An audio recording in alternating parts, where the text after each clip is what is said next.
Welcome to Never Offside with Julie and Kat. Today's fun. Today's episode is fun, but we have a disclaimer. It's with Mandy and Carl Alsner, longtime Caps player, but we filmed with them last week, so this was pre-Ovi Mania.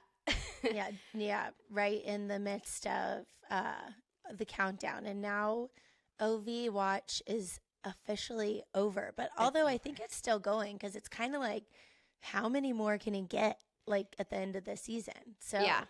So you checked in with Mandy though today because they were there last night at the celebrations.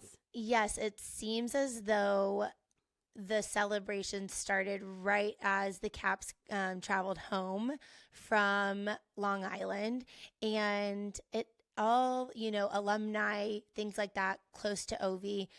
Everybody was celebrating last night together at a nice dinner and just get together and just how perfect is that they were on the East Coast and it was an early game, so they got back to DC by like 6 or something like that. It's all too perfect. It's too perfect, a little too perfect for our conspiracy brains. Speaking of conspiracies, one of my best friends, she's a VP of something big at the Islanders, and she always makes fun of me for, putting a tinfoil hat on every once in a while. But I'm going to pull up her text because she fueled this conspiracy. She texted me on March 26th and said, so I think there's an 120% chance now that Ovechkin breaks the record here. Huh? What, Caroline? What do you mean? How did you know that on March 26th? We need to get her on this. Like, I mean, are they running like probability numbers and then it's just like averages out that I'm it's sure. Like likely?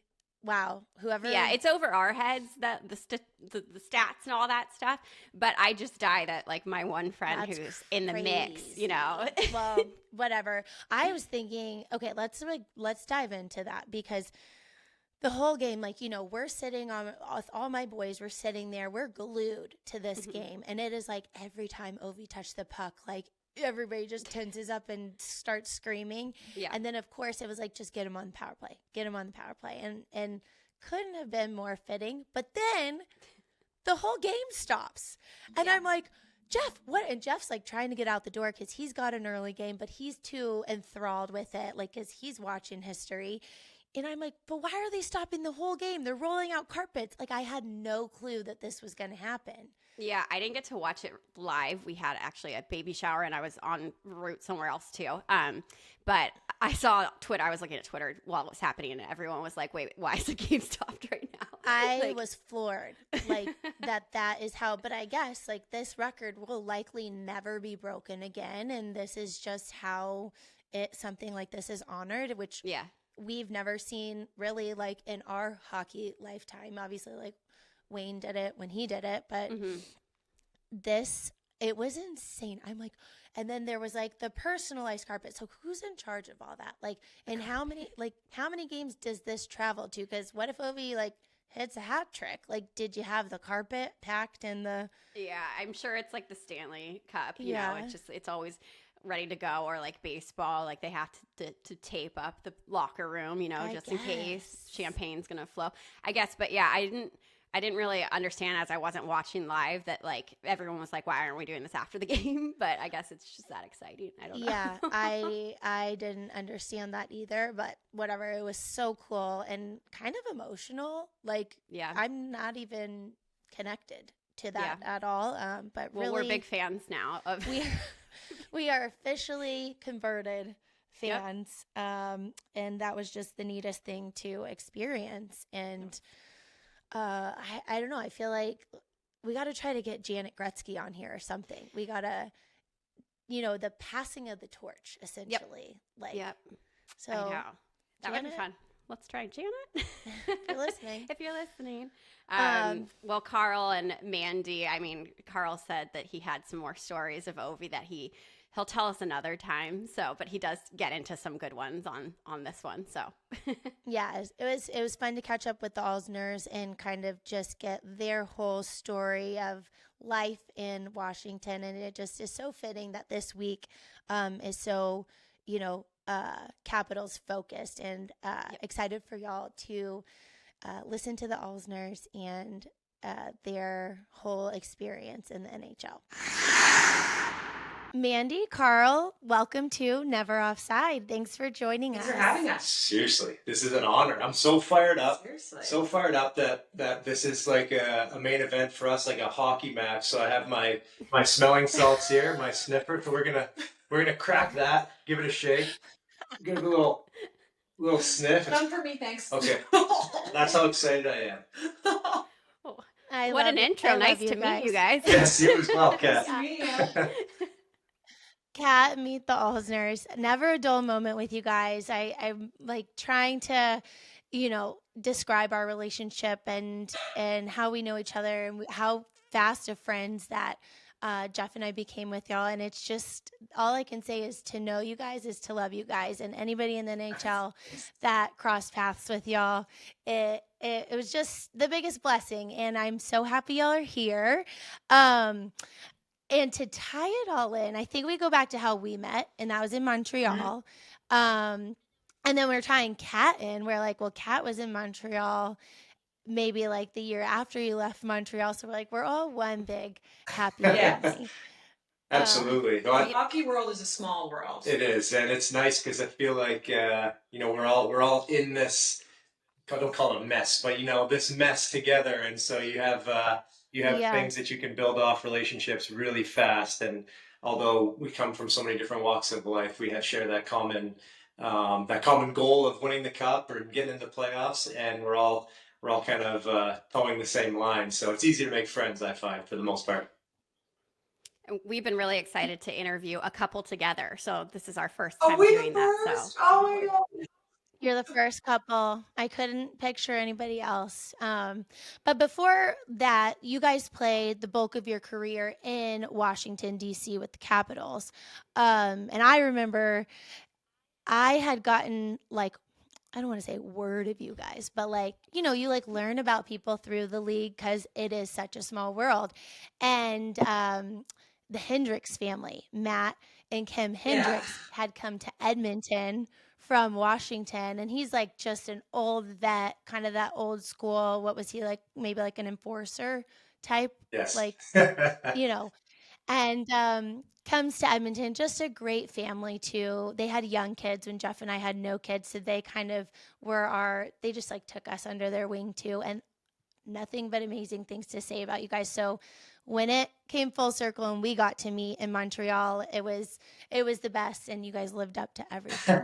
Yeah, when we signed in Montreal, when you sign somewhere, you're kind of hoping that you have maybe a girl there and I didn't know anybody in Montreal, but I got a text from Kim that first day, and she's like, Julie's there, you're gonna love her. And she wasn't wrong. Yeah, we hit it off immediately. Kat, do you know the Hendrickses at all? Have you ever met Matt or Kim? Okay, so the best way to describe them is they're just both of them combined, and I mean this in the nicest way possible, just the grizzled vets, right? Just kind of, don't take any crap. It's just, very cut and dry with them. Matt, we used to call him the wagon. So he's one of my favorite human beings of all time. He would do this thing every single game where he would get dressed super, super early. And he'd come around the room and everybody would get a stick tap from him. And for whatever reason, if your number had a 5 in it, or if he could quickly add up your 2 numbers to equal 5, then he would call you a wagon. So he would go around. If your number was 23, he'd go, all right, 2, 3, wagon, and then smack your shin pads. We had Jeff Schultz, who was 6'6", almost 6'7", and his number was 55. And Hendy would come around and he'd go, all right, double nickels, you old giraffe, you licking leaves all night tonight. And he would do this pretend giraffe licking leaves thing with his mouth. And then he would just yell, wagon, smack, and then off to the next guy. He was just the ultimate, bring people together kind of person. Mm-hmm. And I feel like Kim was similar on the wives side, but at the same time, they were late 20s, maybe early 30 at that time. So, knew exactly where their lane was. And it was fit into this lane. This is the fast lane, the best lane, or let us pass you. And I love that about them. Yes. They're the best. Well, we love a good hockey nickname. So did you He's have the a hockey wagon. nickname? He is the wagon. He is the wagon, and they Carl, what was your Yeah. Did you have one? what was Really your have nickname? nicknames. Yeah, so it was unfortunate because I wish I had a really sweet nickname. But I think people just thought the name Carl was kind of funny. So people just Carl loved with a K. calling me Carl with a K. I think because I'm the opposite of crazy, people would just call me crazy, like Crazy Carl a lot. My nickname used to be Al back in the day, and then they kind of lost it. Junior it went to Crazy Carl or just Crazy. So I feel like you gave those nicknames to yourself. of course, Oh yeah. that's good. The best one was, what was it, Schlemko? He called you Activities Carl. Activities Carl. Because Carl is all about What? on the road, like no sitting around. Who wants to go walking? Who wants to go to the mall, see a movie? Explore the city. Explore. And they're like, here goes Activities Carl again. Yeah. Filling the day.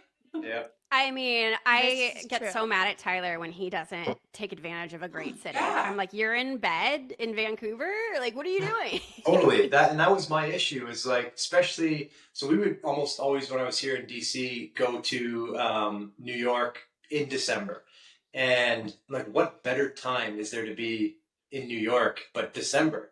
And so the guys would do their pregame meal or breakfast, whatever they were doing, and then they'd go back to their rooms to rest and nap. And I'm like, who rests and naps on a game day? I'm like, let's get in that taxi and let's go down to the tree and look at the Christmas tree. Go to a couple Christmas markets. I'm getting stocking stuffers. Pretend we're in Home Alone.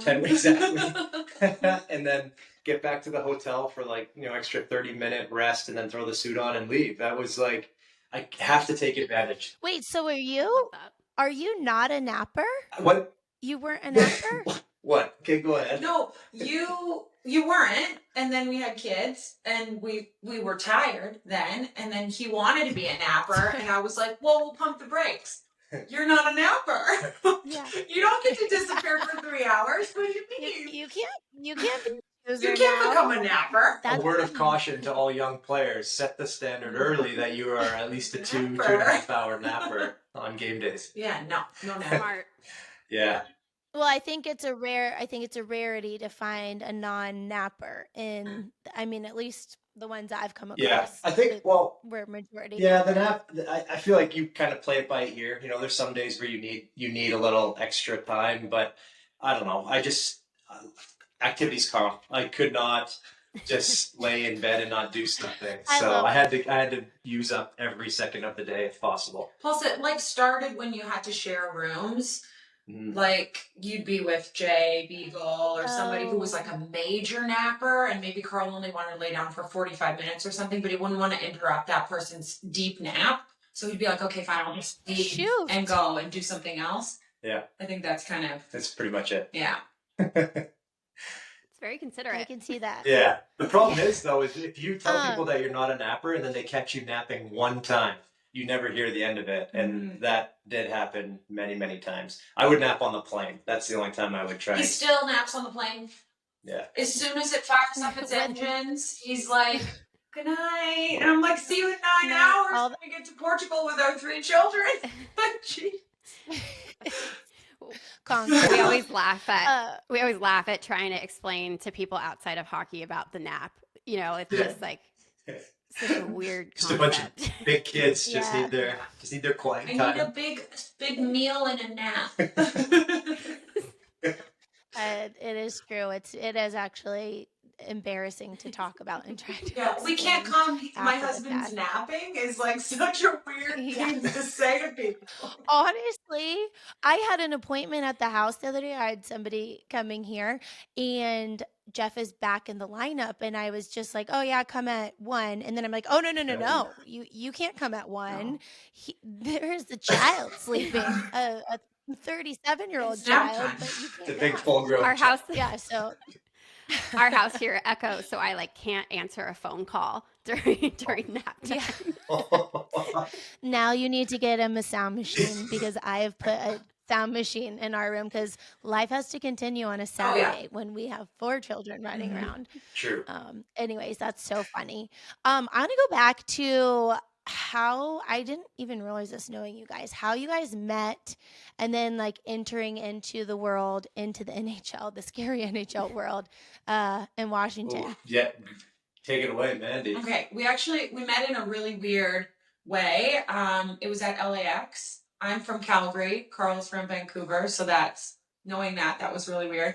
I was coming back from a family trip in Disneyland. I have a brother who's 14 years younger than me, so he was just a little baby, and we were coming back from Disneyland, and Carl was coming back from Lake Havasu, yeah. with some hockey buddies in the off season of 2005, and him and his friends were trying to wheel me at the gate in front of Oh my god. my parents. Does everybody know what wheel somebody means? You think? Yes, Yeah, on this of course. podcast. this podcast. Yeah. Okay, Yeah. just making sure. Yeah, I think that's our demo. Okay. Yeah. Yeah. So I I did not know I was trying this. to play it pretty cool. It was tough.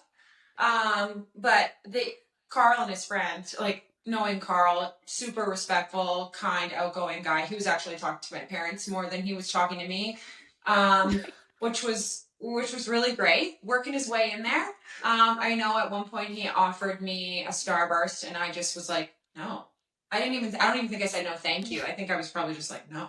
Mhm. Stop talking to me in front of my mom. I Stranger? was so embarrassed. But he got a little bit of info out of me. Asked me what high school I went to. I gotta take over. This is Okay. my favorite part of the whole story. Okay, sorry. Go ahead. You do deserve a lot of credit. It's great. Well, so just to kind of back up, it's like, you are attracted to a certain type, right? And so when I saw Mandy in the airport, I was like, oh, that's my type. I'm single. Like, this would be great. So anyways, that's kind of how it started on my end, is I was like, okay, I'm going after this. But yeah, Mandy is one of her best qualities is she's great at just shutting you down. If you do not It's want a good if quality, guys. if she doesn't want a piece of it, she's just like, nope, I'm not doing this. I don't want to go and do that. That's not for me. And so she was not having it. Come to find after, it was mainly, I think, because her family was right there and her Yeah. little brother. So she wasn't going to start talking to these boys at I was the airport. also 15 and you guys looked like you were 22. Like you looked old. They're all Fair. huge hockey players, so they looked older than they were. That's for sure. So I got her name, right? I knew it was Mandy, and I knew she was going to Calgary because that's where we were going as well on the plane. So I was playing my junior hockey in Calgary at the time, but still living in Vancouver in the off season. So I knew two girls in the entire city of Calgary. One was my billet daughter, so the family that I lived with. They had a daughter who was a year younger than me, and she had introduced me to one of her friends at one time.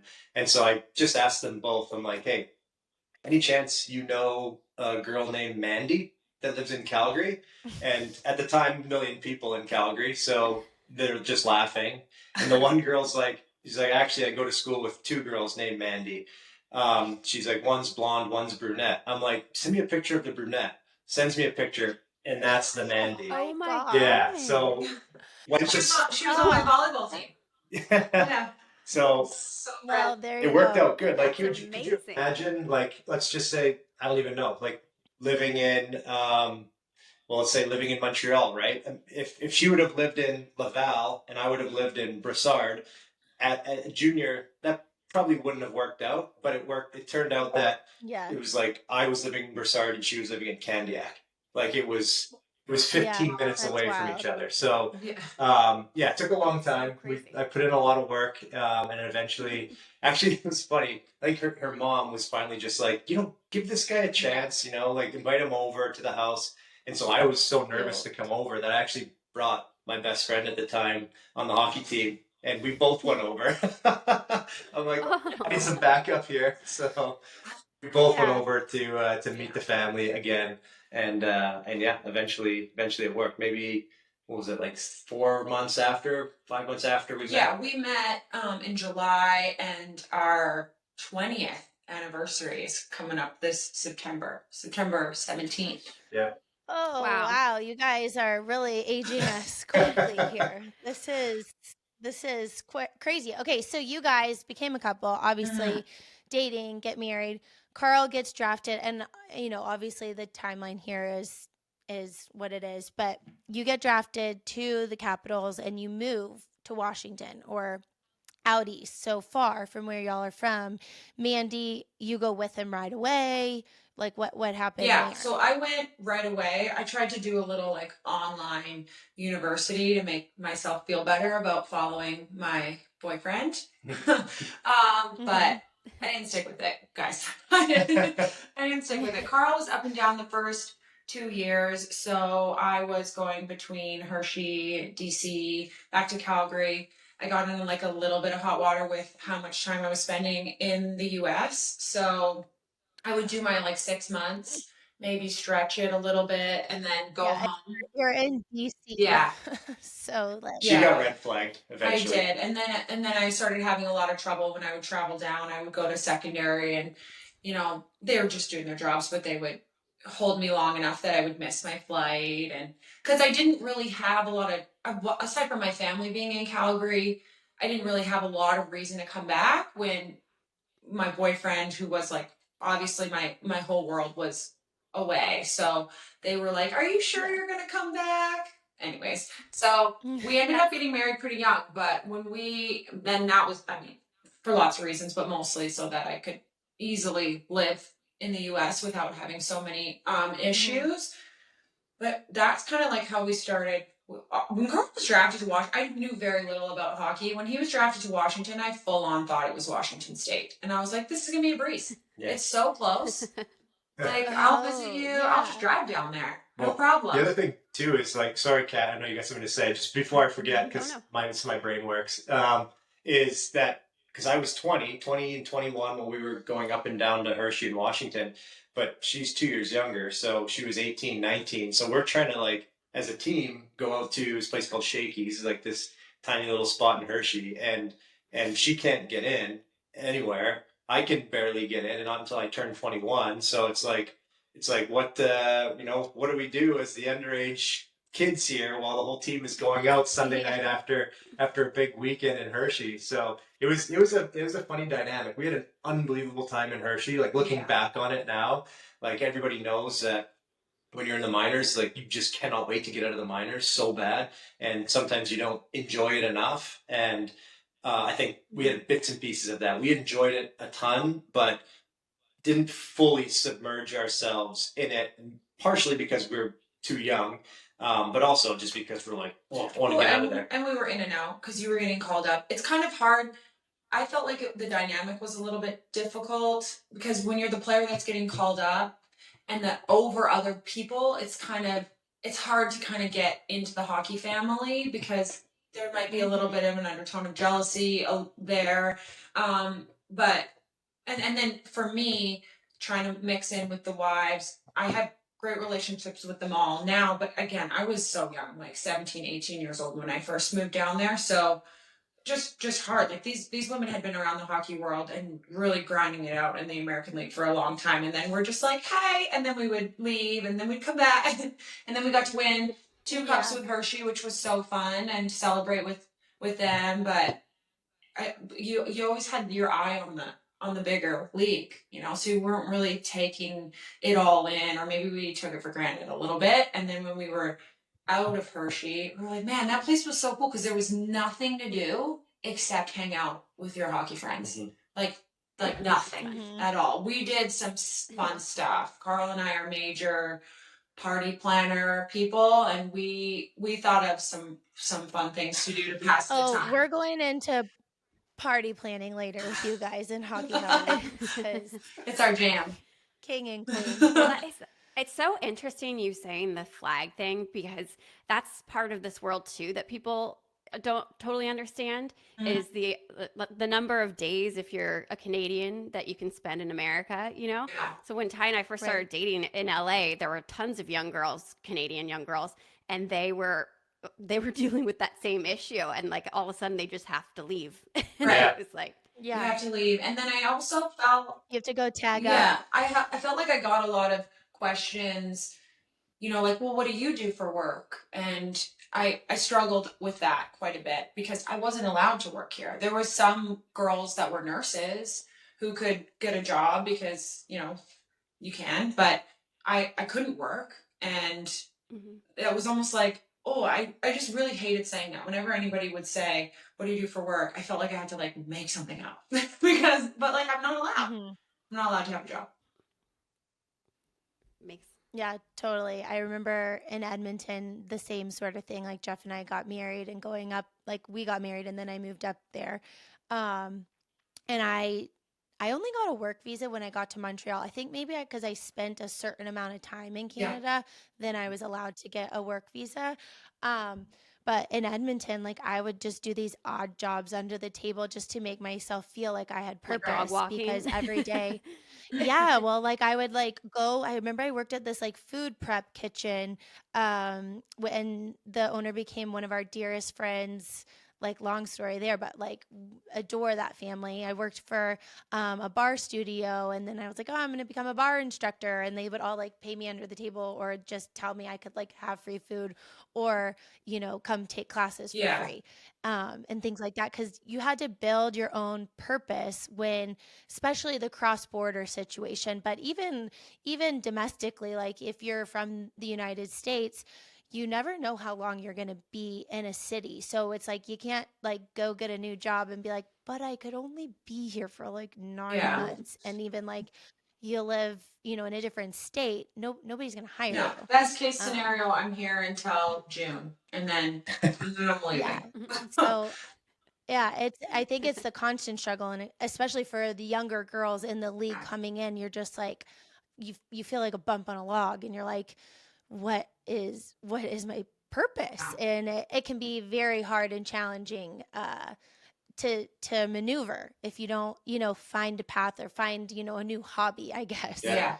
That was a Um, big thing for me in Washington, that got me involved with the team's philanthropy side of things because I wasn't allowed to work. And the Caps, their organization is really wonderful for sort of championing whatever cause is important to us. So they have their own pillars, but you could kind of come to them and say, like I've worked with Make a Wish, or this is really important to me, and they would make an effort to make that a priority. So I just threw myself into the Caps initiatives and everything that they were doing, and I feel like when Carl retired from hockey, that was the biggest thing that we missed was getting involved in the community because it's so much easier to do through a team or through having a platform. mhm. So when he was done playing and we lived in a small town in BC, I was like, what do we do? Yeah. So Yeah, to you're do. feel Like, like something's yeah, missing. like where's something definitely Yeah. felt like it was missing. So we found our way back down here to DC, and it just was we wanted to get back involved in the community, and that was a huge reason why we moved back to the city because it was just missing. We felt like it was really missing. So clearly you guys love DC, having, played there for what we call it 10 years, a decade or so. And, you leave and you move back home to Canada and you realize you miss it so much. What made your time in DC so special when you played there and that organization? What was it about it and the players there? it's there's a lot. I'd say some of the main things, and you guys will know because you guys had a great run in Montreal. That when you're on a team that has success, the relationships off the ice become so much tighter as well. And we had Mhm. 9 years, not all of the years, but the majority of them where we had a lot of success, mainly regular season success. But still, it was like everything was so much fun, right? You leave the rink and it's like another win, let's go and have fun. And yeah, we didn't take ourselves all that serious. We kind of joked that we were a country club here, and we just would go out and it's like we were just messing around on the ice I and love get that. wins. It was tons of fun, and so just the atmosphere was always great. Like we never had times of darkness. You know what I mean? There was 1 year we didn't make the playoffs. Yeah, 1 year. That was it. Of that whole time. Yeah, the hockey was really good. The fans are super supportive, but not like overbearing. There's lots going on in DC. Like hockey players are popular and famous or whatever, but not to the extent that they are in Montreal. It's a You know, nice, like Sounds kind of like a nice amount of Right, yeah, like it sounds you're- kind of like Yeah, LA, Yes. LA a little bit. Oh yeah. Like you're in a restaurant and like you could have someone from government sitting at the table next to you who's got like Secret Service standing at the door. Like you're not really like you're important, but you're like not really. So that's We're small fish right. there. And there's lots of exciting things to do here, and it's such a cool city. It's also really clean and really beautiful, and so much to do. The seasons compared to where I'm from, especially, I was like, I don't want to do the snow anymore. So that was a big consideration for me. I know you Carl likes the snow. He's a winter guy. Well, you get a little bit Just of like it. a tiny bit, like once or twice a year, and I'm like, this is plenty. Yeah. This Yeah. is great. And you'd be surprised to know that I really enjoy talking to people and meeting cool people and stuff like that. So being in DC where you get to meet Yeah. some interesting ones, that was always fun too, right? Like you never know. You know, we just had our little league baseball draft, and one of the guys in it had to leave for an hour because he had to take a call with the White House, and I'm just like, where the heck are we? You know, like, it doesn't make any sense, and it just feels like we're in a movie. So it's just a really nice place to live. It kind of just grabbed a hold of us, and we missed it the second we left. So the plan was to always come back. We just needed to figure out how to get back here. I felt like especially connected to DC. I feel like coming here so young. My parents were divorced, so I moved around a lot as a kid. So I never really felt super settled. And then the 9 years that we spent here, 7 of which I was here full time, and like went through some like a treacherous battle to have kids and that kind of stuff that really once you go through something like that and then get through to the other side, the place where it happens, it feels very you feel very rooted and connected to that place. And leaving DC, I was gutted. I did not want to leave here. It felt like home. It was like the longest time I'd ever been really in one place and felt rooted. Mhm. And I did not want to go. Hmm. Yeah, they had to like drag me out of here. I was like, no, I'm not leaving. Yeah. It is. Well, I went to GW for 2 years. I played softball there, so I lived there for 2 years, and it's just a really great place to live. And just like you said, the sports scene is so cool there. Yeah. So. Yeah, so I did not know that. So softball's like our favorite sport now. Our daughter's playing softball. It's so awesome. I love it so We- much. Baseball's cool, but softball is so cool. Yeah, she's got a I game. love it. She's got a game tonight, and I'm like counting down the minutes to get out there and watch this Yeah. game. It's like they're 10 years old, but it's tons of fun. I love softball. It's so fun. So yeah, our morning workout was a run around the reflection pool.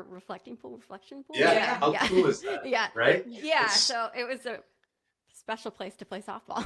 Kidding. Yeah, it's That such a cool. Like you're driving down to the rink, and you're driving past all the monuments, and there's people like playing frisbee or soccer, like at the base of Watch the monument. the yeah. monument. Or Mhm. anyways, it's just such a cool place and so iconic. You drive around here and you're just like, well, that's from a movie, or I saw that in Scandal or whatever, right? Like it just feels like such a cool place. oh my God, Scandal. That was such a good It really was. show. We would be remiss if we did not touch on Mr. Ovechkin himself and this incredible run he's making. And, it's a race to the finish here to see if he can do it. But what was it like coming into the league with, him already established, fixture here for the Capitals, and then, leading the rest of the way? Like, what is his presence like in a room? Oh, well, it spans not just the room; it's the entire city, or we would say the DMV. Mhm. DC, Maryland, Virginia. He's just completely turned the hockey scene on its head in this area, which is phenomenal. I think it's one of the first sports people mention here now, which is very, very cool. But in terms of the dressing room, it kind of takes it over.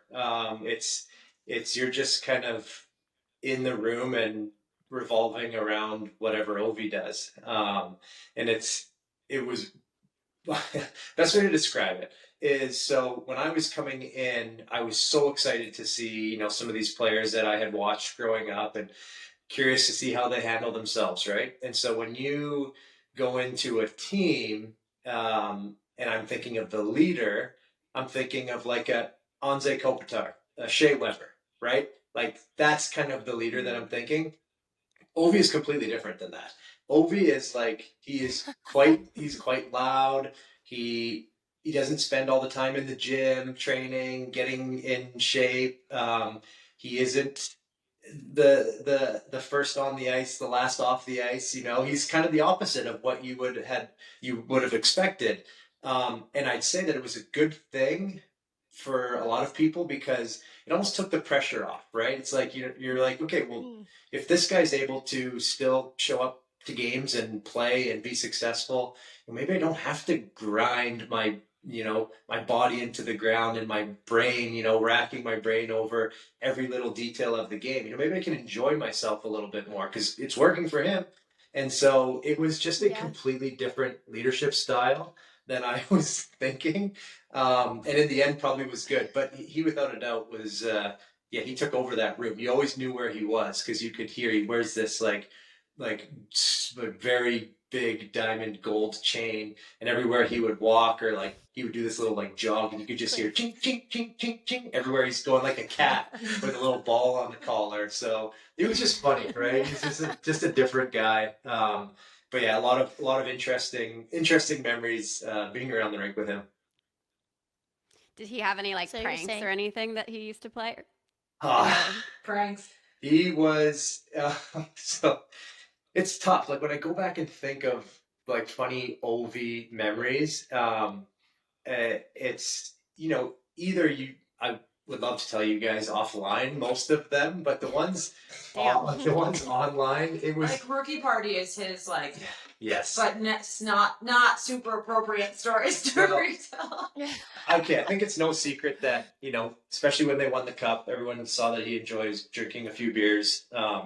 But like, give you an example, we had a rookie party one time in Florida, and we got there and he went to go order his Bud Lights, and they're like, "Oh, we don't serve Bud Lights here." And so he made two of the rookies leave their rookie party and go to CVS and pick up a 12-pack of Bud Lights, and then had them bring over like those white wine or champagne holders that you have beside your table full of ice. So he brought over some of those so he could put his Bud Lights in them, right? It's just like, this is what I want. This is what I want on my rookie party dinner that I'm going to be at. I need that.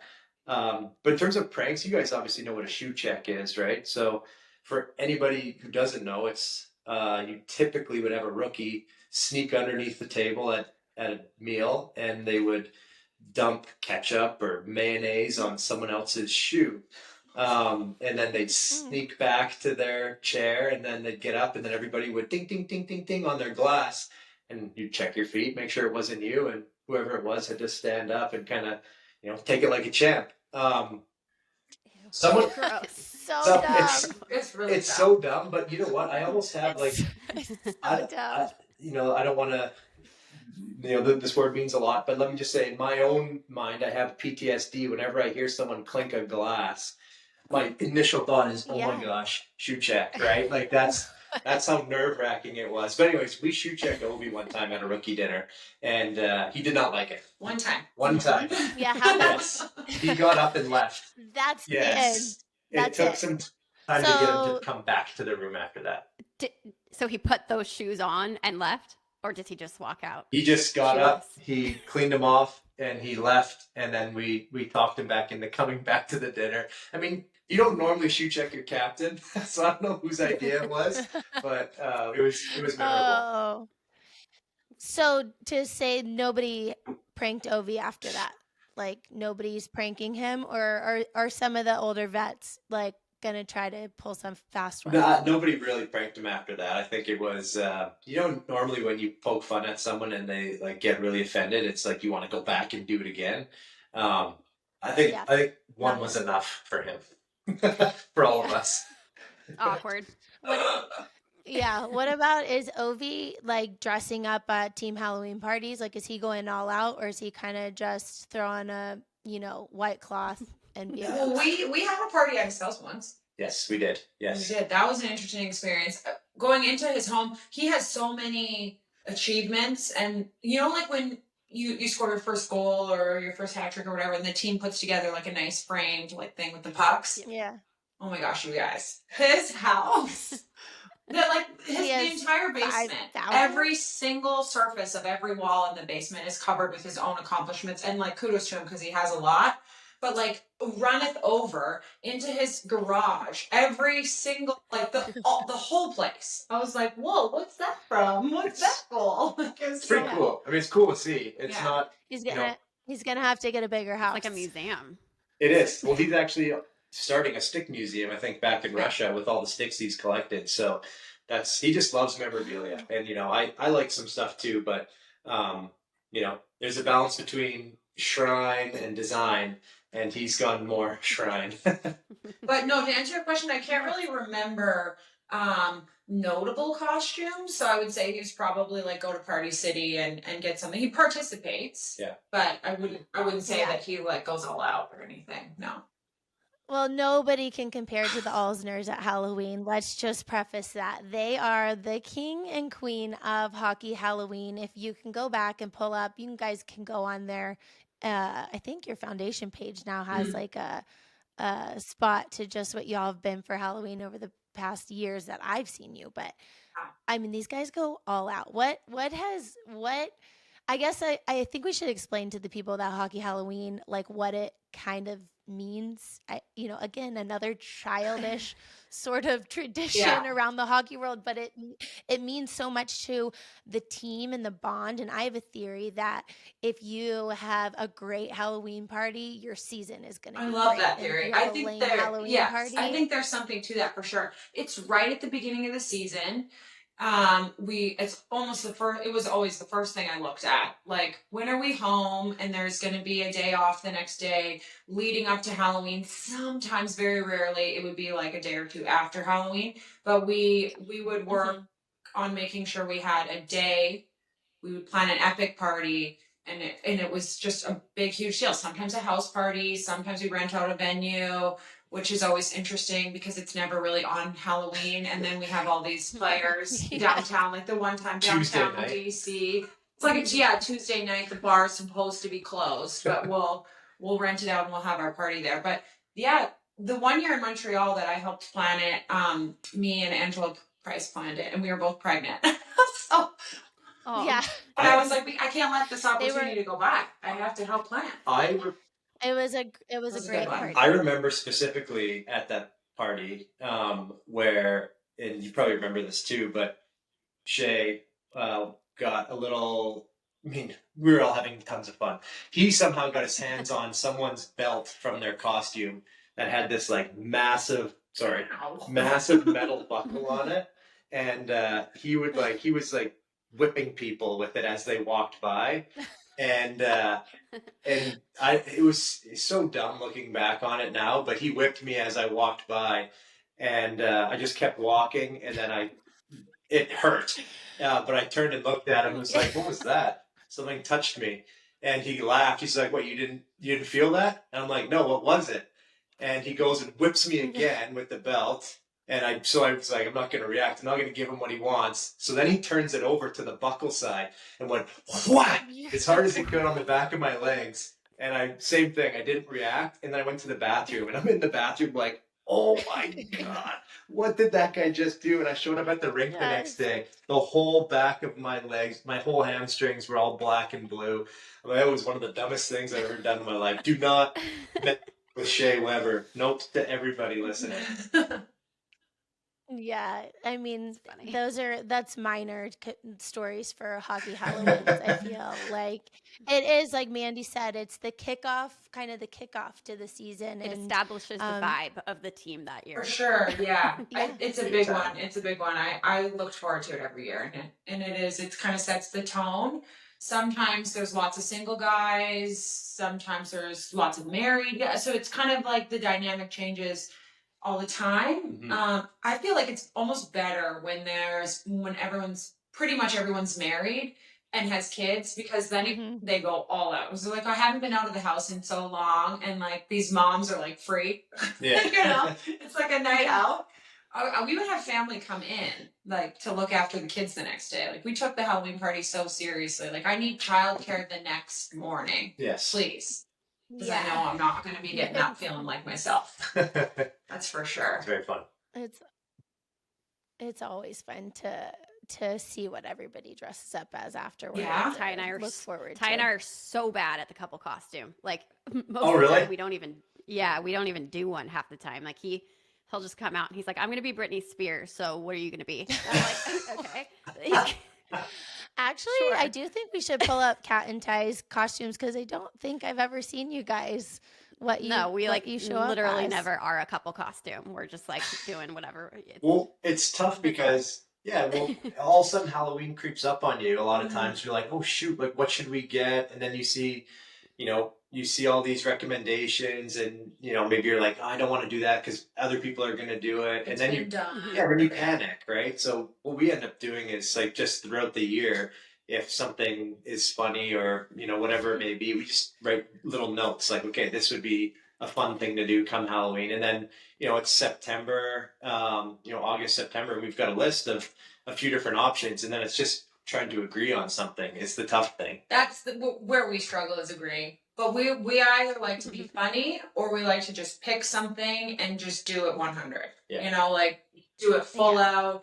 I have learned over the years that if you search, like last year, Carl was Henry VIII and I was Anne Boleyn. And if you search Henry VIII Halloween costume, then you get some like Party City version of Henry VIII, and it's not great. So the key is to search cosplay. And as soon as you search cosplay, it's like you want to look really professional, and that's how you source good costumes. That's This? Oh boy. That's us. Yeah. Yeah. oh my god. That was probably they go one of my all out. favorite ones. I really liked the year that we were goths, though, Julie, because we just randomly showed up at your house that night, and it's like full goth. I love that. That was an epic night as well. But I love how you guys have brought hockey Halloween and that love for that into your post-career life and into your foundation, which I really want you guys to expand on. I think it's really cool how your story is really full circle and how you're back in DC because you missed that philanthropic part of your life that hockey brought to you. And I think that's so important to kind of give more people light into because it's across the board in the NHL. The teams, some more than others, just do such a wonderful job bringing these opportunities to us, especially as young couples that have sort of a platform to get involved in your home away from home. And then for your guys' instance is really creating that home environment and like, wait, I want to lay down roots here. Like this is where I put so much time and energy into, and it gave you a sense of identity. And that's exactly what you guys did with the Alzner Foundation. And you guys have hit the ground running, just all sorts of initiatives. It's really cool to see. And I think for all ages of young, people in the league kind of seeing what kind of platform they can, mission they can carry. Not only you're not going to be a hockey player forever, right. So what else can you do with your name after that for the greater good? And you guys are a perfect example of just what actually can be done and are doing such a great job. So you guys first had your first big event last summer. You have one coming up. Just explain what y'all's mission is with the foundation. Okay, well, so we're called the Alzner Foundation, and we are raising money and sort of like awareness. We're using our platform to amplify the voices of smaller nonprofits in the area that focus on youth sports and enrichment programs. So sports have had obviously a massive impact on Carl's life, mine as well. When I was a kid, we are raising 3 kids of our own that are all very active and play lots of sports. We know there's lots of barriers to entry. It's expensive. It's hard to find access. DC, there's lots of kids, inner city kids, that don't have opportunities to try new sports. Transportation can be difficult. So really what we're trying to do with the Alzner Foundation is find those smaller nonprofits that are really doing the work and lift them. provide some funding and try to amplify what they're doing, give them a voice and a platform. So our first event, it's called Swing Into Summer. So it's become an annual thing because the first one, I mean, it went really well. I'm proud of us. I wasn't sure what to expect, but it went really good. We do a celebrity home run derby and slow pitch softball game. So we called in all the favors with all of our friends, and we were able to field 2 teams to come out and sell out a college baseball field, and the fans just got to watch the guys and women. Actually, we had female athletes out there as well, which was super important to me. And they played a full softball game. We started with a home run derby, and we did the full thing, and then we had an after party for all of our sponsors and stuff afterwards. And yeah, we're gonna do it again this year, May 31st. Yeah, it was like, so our, obviously the mission is the mission, but with the events that we hold, we want them to be just like extremely memorable, right? We want like golf tournaments are great, galas are great. You know, they do what they're supposed to do and raise lots of money. But we really want everyone to participate, to really think they're doing it a little bit different, and it's so much fun. I want to go back and support, whether it's financially or just with some time. And so that's why one of the reasons why we did the softball, because 2 guys in Kelowna had done one, Josh Georges and Blake Como, and it was the most fun I had at an event like that. So we're like, we need to replicate that in DC, and then we want to do a Halloween party instead of a sit down gala. Our version of a gala. So that's kind of our sort of like an evening event where we had everybody dress up. We had live music. We had a show. It was awesome. I loved it. But I don't think, because you're like, as you were saying, hockey Halloween, people didn't get it. They didn't know what they were getting. Right. And then they arrived and they're like, where are we? Yeah. What is this? I'm like, this is the hockey Halloween party. Welcome. Like, it's over the top. Yeah. It's crazy. We were dressed. If you build it, they will come. You just keep going, and it will catch. Wait, I on. want to know who won the home run derby. Oh my gosh. So yeah, we were really lucky. We were able to have a professional softball player come and join. We actually had 2, because we were worried about the pitching, the slow pitch aspect of the game. We wanted to make sure, like, if Carl was doing the pitching, maybe the pitches wouldn't have been consistent. So we made sure to get each team had a professional slow pitch softball player. So one of those guys, his name's Mario Foster, or he goes by Agent 23. He won the home run derby. So that was really exciting. This year we're actually going to change it up a little bit in the home run derby, and it's going to be a little bit more like a skills comp. So we are going to have still do the home run derby, and then we're going to get some synthetic ice out there and see if we can get some hockey players to hit some targets with some pucks.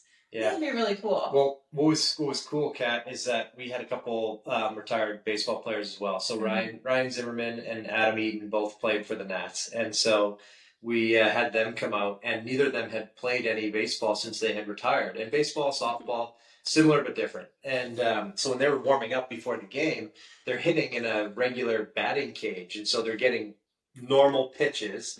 And the derby came, and Ryan ended up hitting, I think he maybe hit 2 balls out of the park, and then he had 4 chances at bat during the game and went 3 for 4, 3 home runs. So it was just taking time for him to warm up. So I'm hoping that this year, a lot of the guys had said that, and the ladies, the same thing. They're like, we need to train for this game. Right. Like we want to be better this year.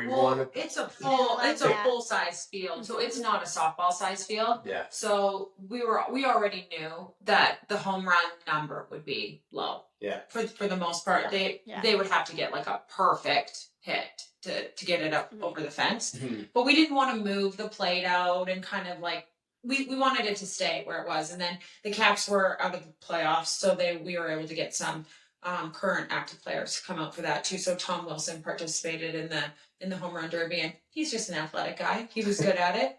He did well. we had to have trainers on scene though. He took a ball to the calf, and his calf blew up. Huge, like immediately huge. Yeah, like, not the active players. Yeah. One guy tore his hamstring. That's the thing. Oh no, that's the thing about like having hockey players, and I'm sure like all athletes across the board but like having hockey players come out for these sort of things, it's just like unfair. You just watch these guys and they're good at everything. Yeah. Like go play tennis, they're good. Go play golf, they're good. Like everything. Go play volleyball, they're good. Like Just too much credit, it's Julie. Too much annoying. credit. It's true. Well, I agree. you guys are the best athletes in the world, so I mean, I agree. I It's like good. that. Well, thank you. I mean, let's be honest. You can't put everybody on skate and expect them to skate backwards and do what you guys do, but you guys can go run and catch football. You guys can go. I'm not discrediting. I just think you guys are more maybe just all across the board the best athletes in the world because not everybody can do what y'all One can of do. Ty's claim to fame is he hit a home run at Dodger Stadium during batting Oh, practice, no so- way. That's Yeah. so cool. That is That's really, really cool. that's so That would be cool. so much fun Yeah. to do. I've never had a chance to do that. I would love to take a crack at it. I don't think I'd come close, Oh. but it would be tons of It'd be fun. really Jeff's fun. done it, I think, right? He's hit some balls. I think yeah, I think when the guys go down to Florida and it lines up when his dad is down at spring training, they line it up and I think they did it in Montreal one year and Shea and Carrie and Gally, like they were just hitting bombs and like just having the time of their life and it is so cool. We actually did something last August here on Boyd's birthday at Comerica and it was like little kids doing it and then Jeff got up there and everybody was having so much fun watching Jeff Yeah. because he was actually like potentially hitting them and hitting the wall and he was like, all right, I'm gonna take a break and we're like, no, like 10 more. Like You're the entertainment. You can't yeah, everybody was loving it. Even like the fielders in the outfield, like, you know, no kids are really hitting it that far, like every, you know, 1 every 10. And Jeff was just like bomb. So they were having a blast. They're like, keep going. Yeah. Maybe Jeff can join the Derby sometime and Yes, Seriously. yes. The goal is we're scheduling. Yes. We'll talk off. That's really cool.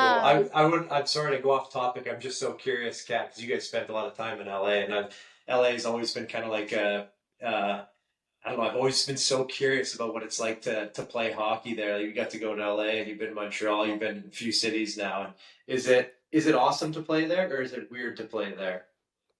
yeah, it's great because like having all the other sports, like we said earlier, you know, you're not like the star of the show. We've got LeBron there, you know, Yeah. so Yeah. you know, like but they all are connected. They all do Kings night at Dodgers at King night. Like all the cool. connections are so great. So the LA sports world is very close knit, which I think makes it so cool. I worked for the Dodgers. That's how Ty and I first met. So that's Oh, kind of- cool. Okay. he That's kind awesome. of became like the Dodgers Kings mascot. Like I made him do like everything. But other than that, Clay, Clip. yeah. that. Tyler Toffoli became the Dodgers. literally, he became like the monkey for everything we had to do. Like he had to do it. Played in the Hollywood Stars game, stuff like that. But other than that, you're living a beach life there too. So that's kind of a cool where Yeah. no one bothers you, and so it's a great place to That's neat. I think it's play. Yeah.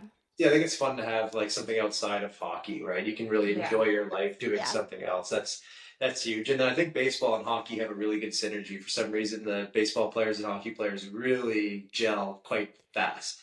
Oh, Yeah. the Dodger coaches were obsessed. Like Oh, there's yeah? something about coaches. Oh, Like anytime a hockey player would come, the coaches just gravitated towards them and had a million questions for them, and it was a cool. Like were fans of each other, you know. So it was cool Yeah. to watch Oh, that's that. awesome. I love Well, your guys always have a spot at Swinging to Summer if they ever want to come play some Yes. baseball or Yeah, Pretty fun. Kat, we'll get the Toffoli's at Swing into Summer. heck yeah. It's- So fun. Absolutely. Thank you for sure. All right. Well, we like to wind down with our quick shootout questions. So, we'll alternate with you guys here. So, Mandy, hockey mom or hockey wife, which do you prefer? Oh, hockey wife. I don't like the cold drinks. Not a fan. Yeah. I can. Also, don't like the early mornings. Give me an evening game, please. Yeah, Makes sense. but not too late. Right. Mhm. Carl, this is kind of a loaded question, but what's your favorite memory in the NHL? Oh man. Oh, favorite memory in the NHL. It's well, okay. I'm gonna have to go with like my favorite on ice memory because there's so many great off ice moments.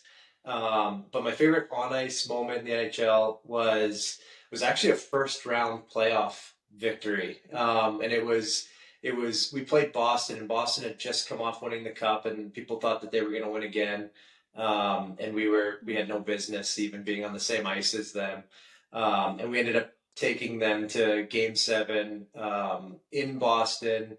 It was in overtime. The Bruins had a chance to score. A weird play kind of banked off the net, went backdoor. Their guy shot it. I did what I do, and I just flopped down in front of the net to try and block shots, and it like just barely nicked my skate. The puck went around up the ice, and then Joel Ward, Mike Knubel crashing the net, and Joel Ward puts one in to win the series in a place like Boston, to beat Boston when they thought they were so much better than us, and they were. They're better than us for the most part, but That was a good moment. I remember that. it was such a crazy relief. I couldn't imagine what it would have been like if that was in the finals or even past the second round. But it was so much fun. We really came together as a team then. And Joel Ward, like if you guys know anything about Joel Ward, he's like one of the perfect human beings for this to happen to. So it was a very nice moment for me. Very cool. I love that. All right, your favorite professional sport to go to as a family, besides hockey? Oh, okay. I really like going to baseball games, but the kids, I mean, Julie, you'll know this. They're only there for the snacks. Yeah. So, like, between the three kids, we get to our seats, they want a snack. We get to the seats, we gotta go to the bathroom. We get to the seat, I'm just like, can we watch the baseball game, please? Long lines, long lines. Oh my gosh. Yeah, hot. But I really love going to a baseball game. We're outside. If the weather's not too hot, it gets smoking hot here in the summer. But baseball all day long. You too? Yes, Love it. agreed. Yeah. Absolutely. Love it. And finally, what's your favorite way to spend an off day? Together or apart? Or what do we say? Let's Let's go together. I know your answer. It's not with me. So All right, let's go together. Here, what's a together off day? We really love going out to eat.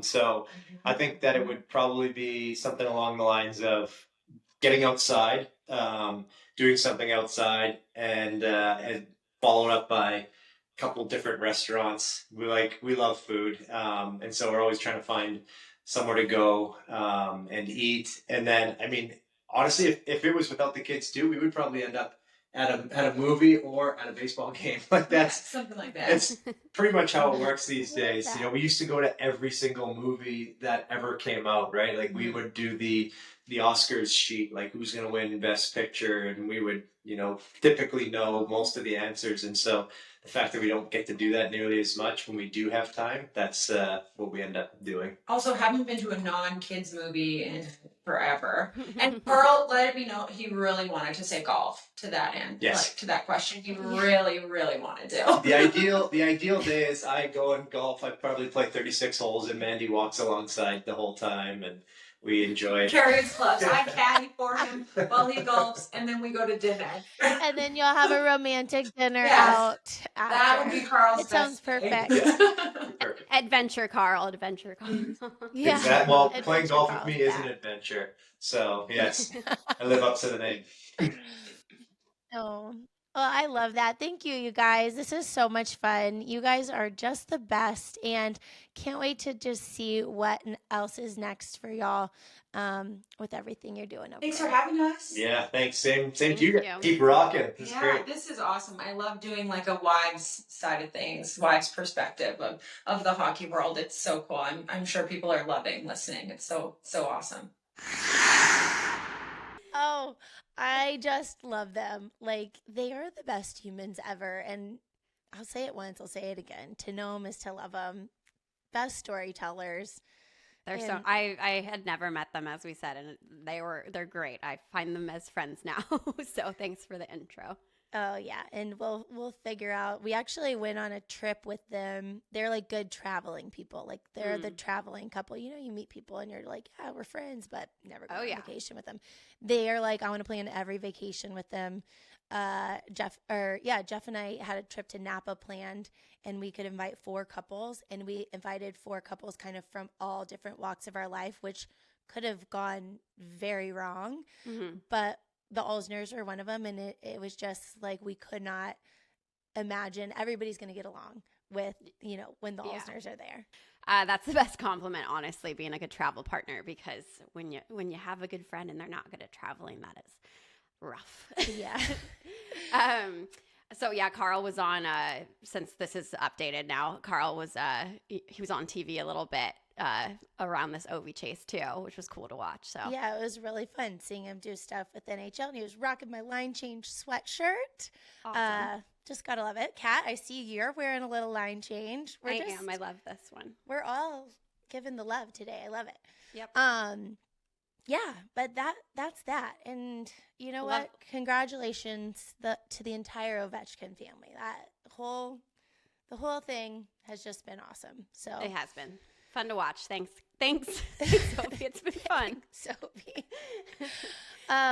What else were you up to this weekend? Well, I love that the Alsners are big baseball people, because now I love being back in a big, baseball market here in San Jose, San Francisco. So I went to a Giants game yesterday with Ty, opening weekend. I grew up going to that ballpark, so it's cool and very weird that I kind of became a trader of this ballpark. Yeah. In working for the Dodgers forever and pledging my allegiance forever to the Dodgers, but now I'm back to being, just a fan at the Giants ballpark. So it's fun. It's fun to go to those too. So what about you? I love that.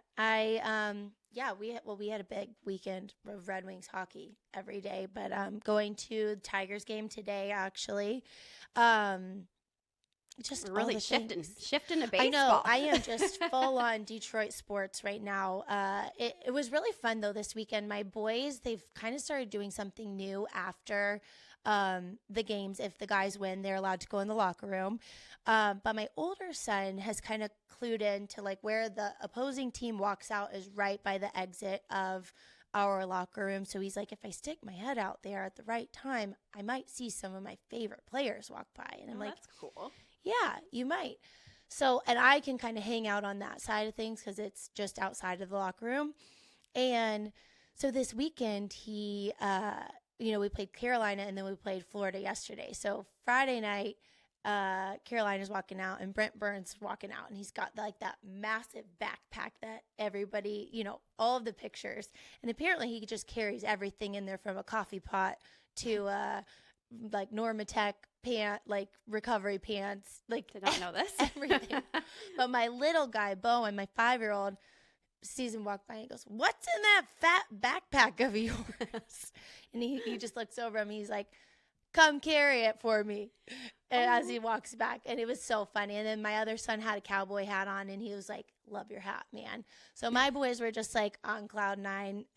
But then last night, Florida's leaving and Matthew Tkachuk is leaving, and my oldest just beeline for him. And they, coming off 4 Nations, they were just enthralled with the Team USA and the fighting and the Tkachuk brothers, like the whole story. Like they found a new idol within them. So It's cute. to get to meet him was just amazing, but Yeah, he's so great. fun for him. But Boyd and him had this really deep conversation, which was so sweet. I was 1 year in, 1 year out, and I'm like, oh my gosh, this is amazing. Matthew's the oldest, and he was just telling Boyd, my oldest, he's like, listen, he's like, when you play with your brothers, he's like, don't go easy on them. He's like, go play as hard as you can on them. It's going to make both of you guys better, but don't fight with your brothers. And when your little brother beats you every now and then, don't fight with them, but just learn how to get better from them beating you. But he's like, never take it easy on him because it's going to make all you guys better. And, he's I your love brother. this wisdom. That's Oh, so- my gosh. I was like, thank you. I mean, I'm sure him and his brother fought many a times, and we should have his mom on. But what he was telling my son was just, I loved it, and just a testament to the kind of player he is, and realizing, you know, he's a role model to these little boys watching him. How sweet. That's really sweet. It was really a sweet moment. So Wow. that was really fun, and it's fun to just see my older son really like, you know, it's a confidence boosting thing because it's like scary. Yeah. Sorry. Anyways, yeah. So that's it. Now I got to get ready for a Tigers game. Bundle Fine. up.